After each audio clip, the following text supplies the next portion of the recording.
Setting up our meeting.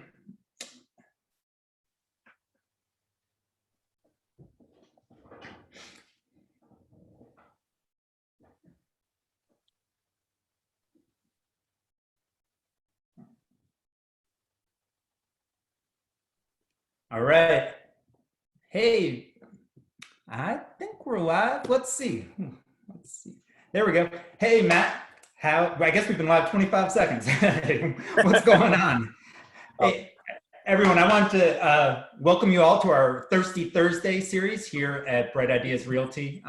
And we have a great guest with us today. We've got Matt Ganzert, the purveyor, the owner, manager, all those titles. You tell me your exact title of what you go by, Matt. Let's see. I'm one of the owners. I'm the bartender. I'm the janitor. Yeah. The bathroom cleaner. You know, the bouncer. I hear the dancer at the live music. I hear. Anyway, for those who don't know, Amberley Local opened up, right around Halloween at the end of October. And in 2019, and it's right in the shopping center at the heart of Amberley, right next to Village Square in West Cary. And Matt, man, right out of the gate, you all were just a smashing success. And thank you. Really, really powerful. So, hey, I'd love for you to give just some background, I guess. So love to hear a little bit about Highcraft and sort of your starts. What are your roots in sort of beer / this sort of scene that you're creating and curating here in West Cary? We'd love to hear. Sure. How do you get into this? I'll start off with a cheers. Cheers, buddy. Yeah. Cheers. Yeah. Oh, hold on. I got to get the Amberley locals. We got it. All right. Well, I was going way back to high school and college. I worked in the hospitality business. Worked in bars, worked in restaurants, delis, things like that. And when I finished school, I went to the corporate world, and I was actually a banker for many years. Wow. And great career, great industry, met a lot of great people. But after doing it for a while, I knew that's not where I wanted to spend, the next 20 to 30 years of my life. I wanted to kind of get back to hospitality, really. And were you here in the Triangle then at that time? I was. Yeah, I was. I was with actually I worked over I was a manager of a branch of First Citizens Bank and Trust, bank that's headquartered here in Raleigh, actually. Yeah. And but I knew that if I want to get back into hospitality, I wanted to do my own thing, and was originally going to do kind of like a craft beer restaurant concept. And like a good banker, I did a business plan and, did all the due diligence and everything, and realized that, man, it's really expensive to open a restaurant. Yeah. And so I thought, well, maybe I can just sell beer. And that's where the idea for Highcraft Beer Market came along, which is down, further south into Cary near Apex. Yeah. And we did that concept for 5 years. And what was originally kind of like a beer and wine store turned into a neighborhood bar. And I really love that aspect of the business and wanted to get more of that in the next place we did. Yeah. And that was where the concept for Amberley Local came along. And then of course, you guys kind of see what it is now. And but that's how we kind of came from me, with my roots being in hospitality in high school and college, and then kind of going into the corporate world and coming full circle back to my roots, so to speak. I hear that from so many entrepreneurs right now, folks who kind of have often gone the corporate route, and yet they've got a passion in them, or they're just like, man, I would love my own gig, really, where you've got ownership. I think of a friend of mine from high school. I mean, she went and got her MBA and was working consulting world and all that similar deal out in California. And she ended up starting a startup, got together with a couple of close, really good friends and launched that. And that's a big move though, to step away from, you're married, you've got 4 kids now, Matt, right? And so being an entrepreneur, you're on the sharp end, as they say in climbing, you're really out there. Yeah, and it was one of those things, just from a personal perspective, when I did it, I kind of knew that it was kind of a now or never thing, because it's one of those things when your family gets larger, you get further down the road, at a certain point, the deal's too good to leave in the corporate world. Yeah. And, and everybody's kind of got their own, philosophy on that. But I kind of knew that, I was in my early 30s, and I thought to myself, well, I'm advancing up the corporate ladder, and at a certain point, it just gets harder and harder to jump off every year you go along, Yeah. And so, well, I love how you started with like proof of concept, right? I mean, Highcraft, it's no small deal. Like, it's really well known in the area, right there at like 55 and High House, right? And so that's been what year did you open that? That was 2014. Yeah. So wow, 6 years. Yeah. You built that, and you've like proved the concept in a lot of ways. Although this is a big step. I mean, I'd say Highcraft definitely has a big local following, and probably I would say more pure beer enthusiasts, I would say, in that way. And maybe like the Glass Jug up 55 in Durham kind of has a following also. Oh yeah. Yeah, they're doing some great stuff up there. But tell me, so what's that leap? What was the concept that, where you took Highcraft to like 2.0? Yeah, I just finished watching Silicon Valley, so I'm gonna start throwing all these like startup. Well, we knew that with I was alluding to before that we really liked the place that it was a neighborhood bar, and we if we really wanted to grow on that, I had to bring in some other kinds of beverages. Yeah. That were to kind of include more people. And because I'd have guys come in and they'd say, man, I would love to hang out with my wife here, but she's a wine drinker. Yep. And I heard that a lot. And so that was kind of a refrain that I heard quite a bit. And so for the next one, I knew we wanted to bring in, basically expand from just focusing on beer to having, just a wide variety of beverages that everyone could enjoy, but still stay true to the aspect of, we're bringing in, top-notch beverages. Absolutely. And so that's where Zach came in, a guy who was actually, oh my gosh, as like a wingman on that. I don't know what you've heard him. I see he was like a real partnership there. I mean, he's so welcoming when you come in the door, and like he's just himself, like so purely. But man, and he really brings what can be an intimidating or a lofty, concept of a beverage, wine, and he can bring it down, and make it accessible to everyone, which was really important for us. It is. Because that's like your clientele at Amberley Local, when I'm there, is a real mix of just like pure neighborhood hangout. Yeah. And serious beer drinkers who are like really psyched about like having your selection that's on draft there on tap.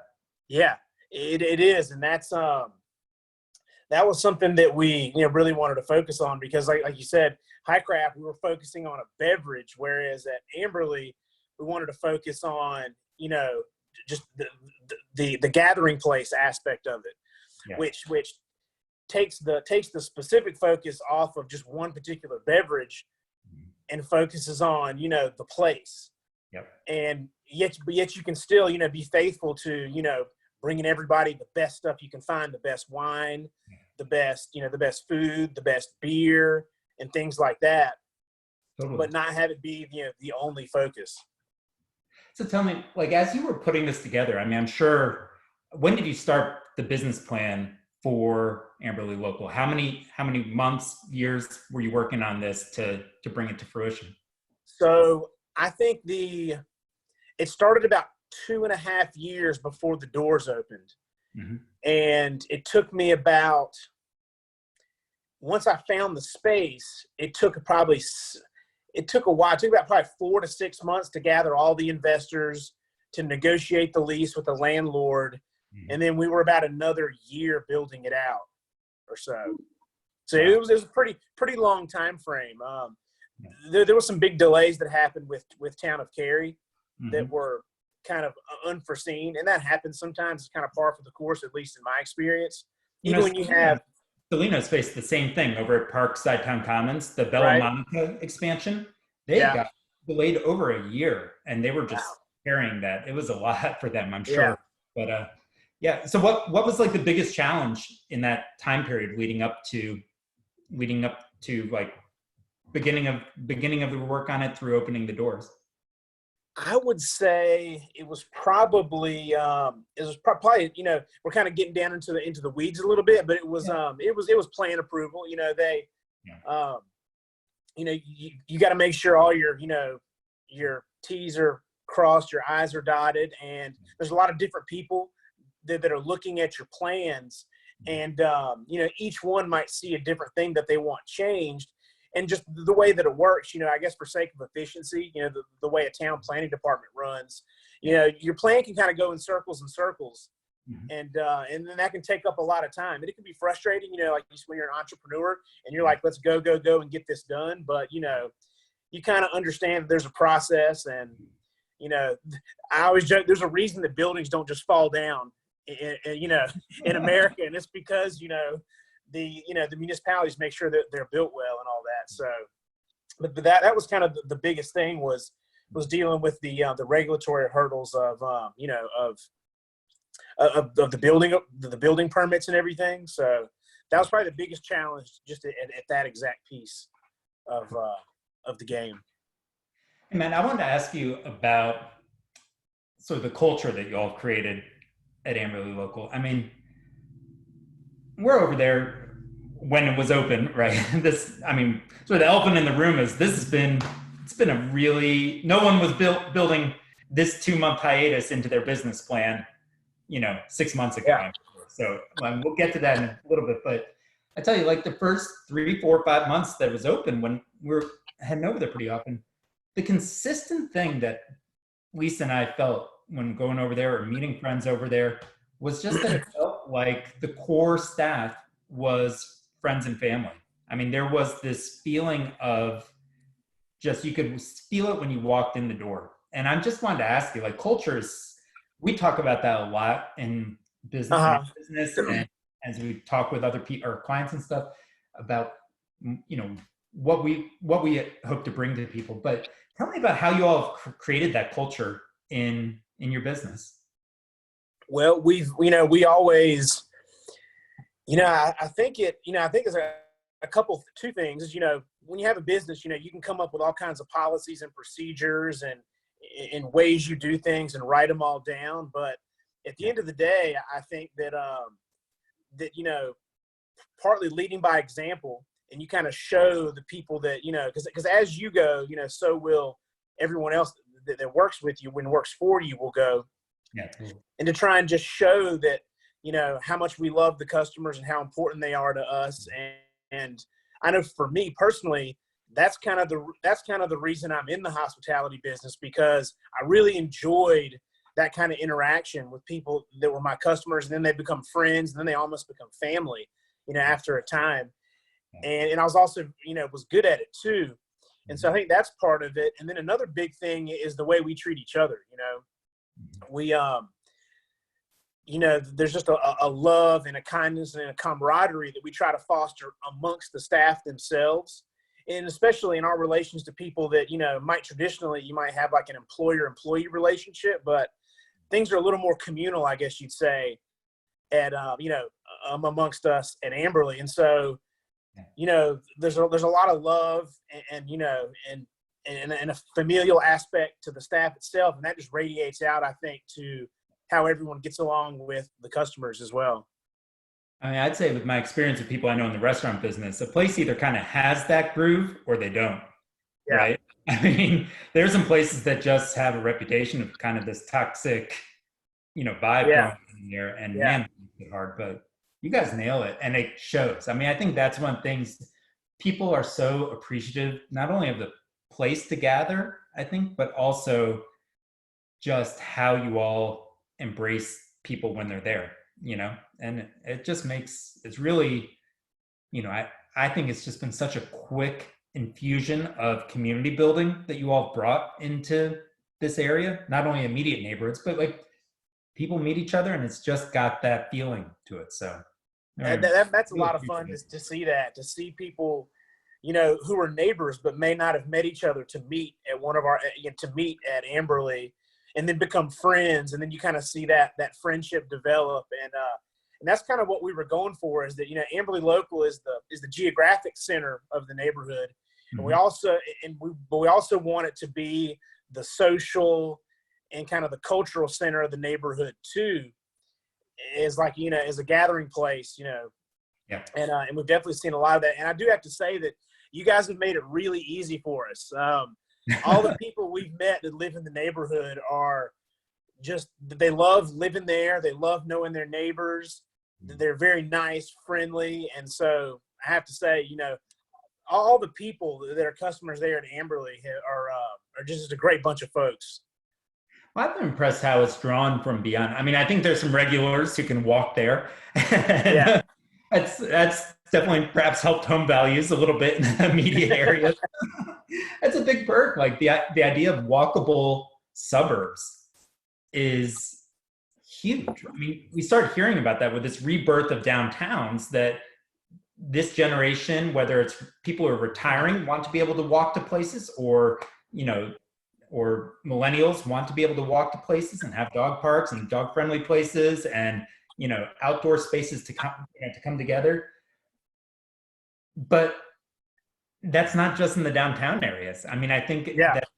that was a vision for Amberley, for that um, you know uh, area with shops back Yeah. in 2003, 2004, way before that was kind of in vogue. But Yeah. one of those things that makes me think, between like the clubhouse area as a gathering place for these like 7, 8 different communities within Amberley to come together, but also the shopping center. I mean, it was really ahead of its time in a lot of ways from a planning standpoint. That's right. Absolutely. Yeah. Huh. Hey, so I wanted to ask you, like, getting into like, this is a really unusual time.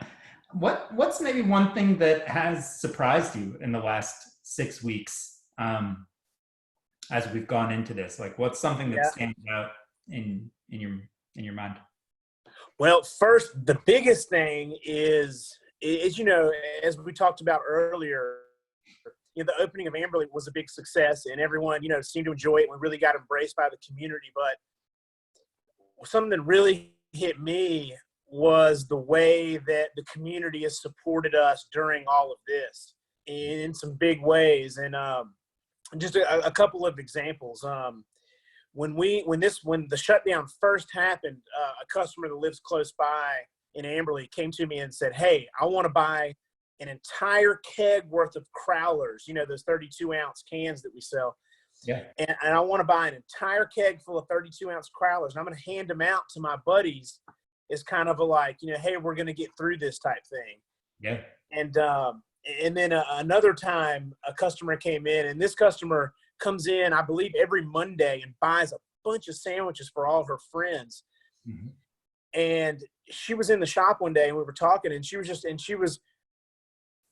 saying that, how I was watching something, and they said, support local business. And I thought to myself, what are the two places Mm-hmm. that I would just be devastated if they closed down?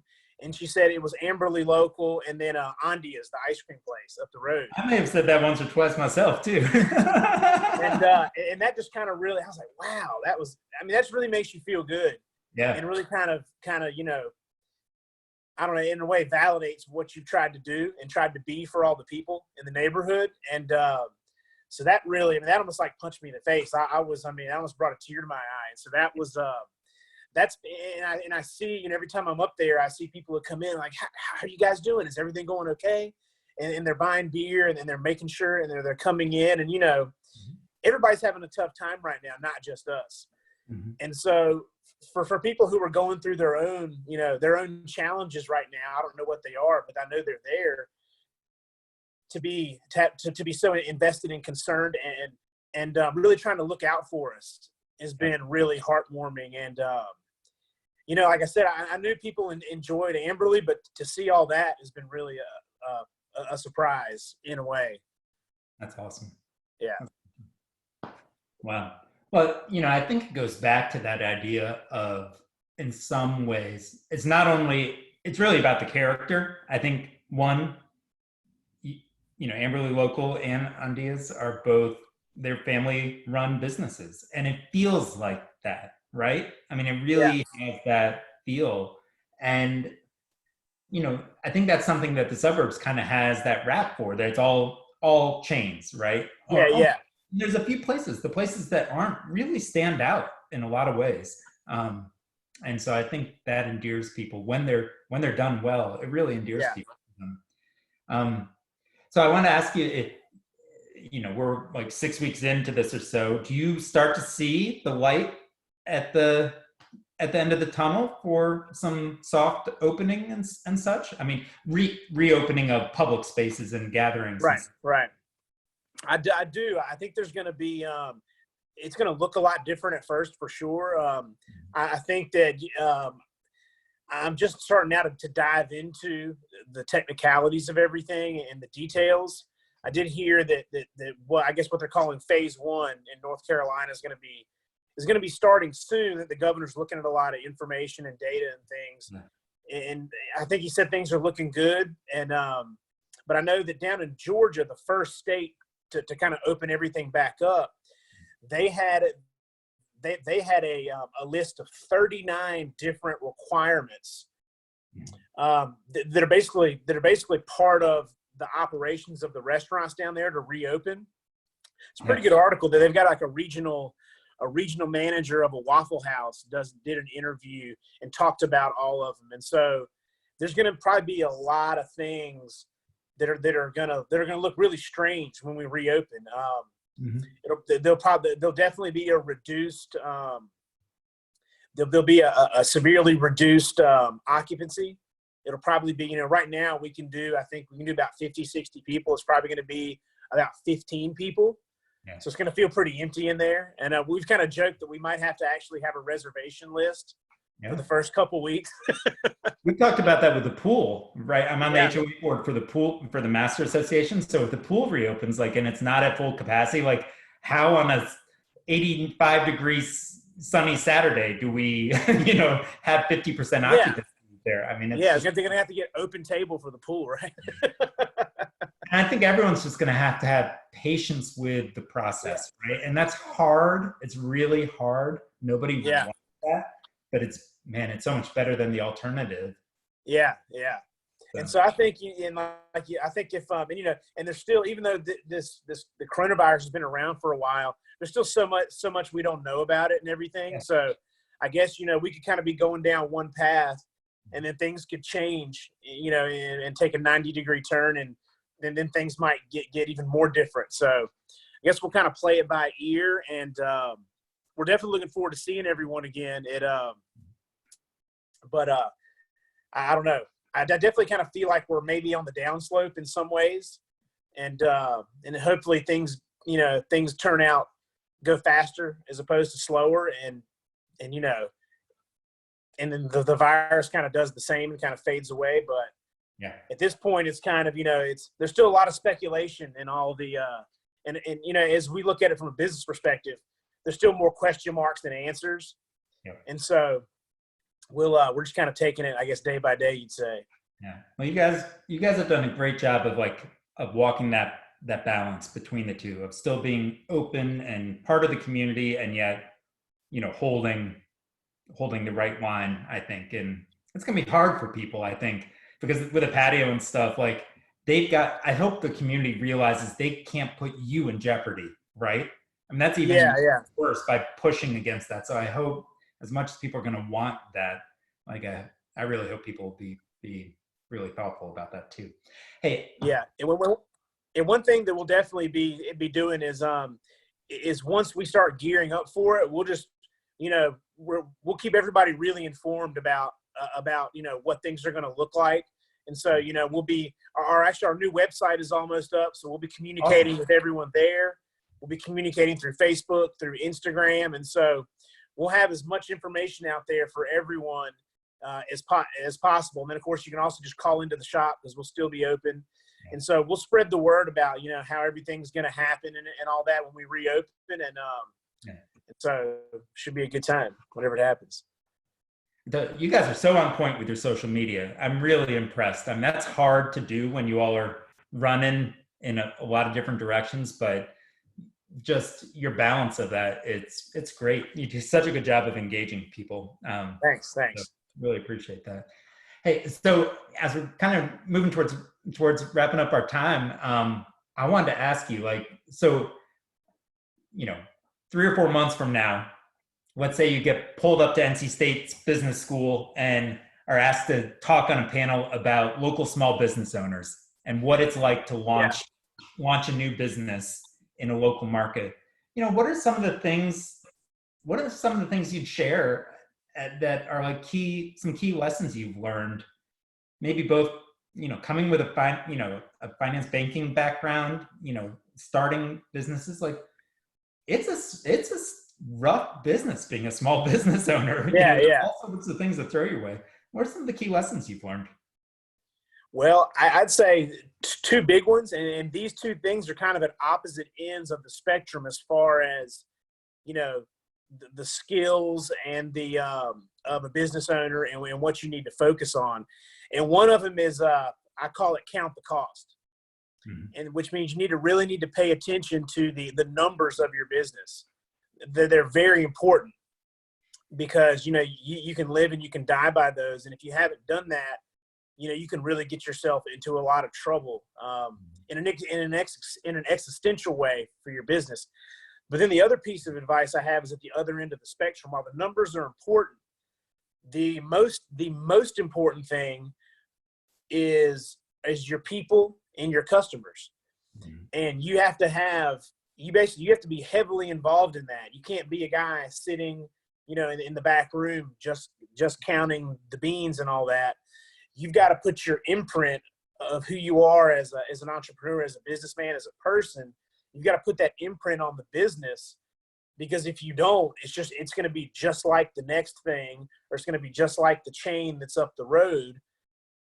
And if you pay attention, if you take care of your customers and your people, then, I think you're going to be successful as long as you've got the other pieces in place too. Yeah. That's awesome.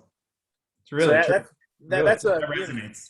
Yeah. And that's a little bit, you might say it's somewhat cliche-ish, but I think that, I think by reiterating it just shows how important it is.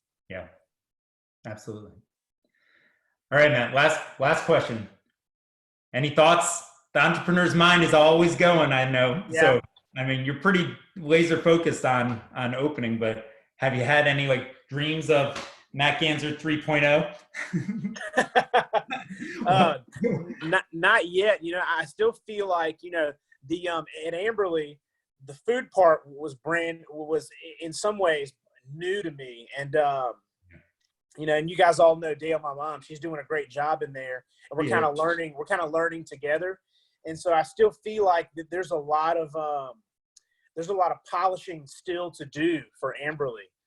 And there's a lot of great ideas we have on the food side.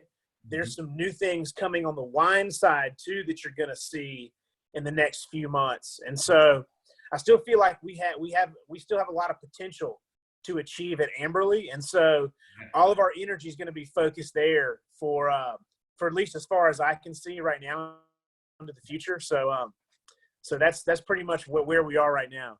There's a lot of upside still, although y'all hit capacity at a lot of time. Yeah. I mean, even in the wintertime, I mean, you don't have the patio then. So, I mean, I think this time of year when it's like 75 degrees and sunny out and blue skies, it's like, wow, that is like rocking patio time. Well, that's another thing that we're looking at is, that big, beautiful grassy field and amphitheater out there that's it's out in front of the shops.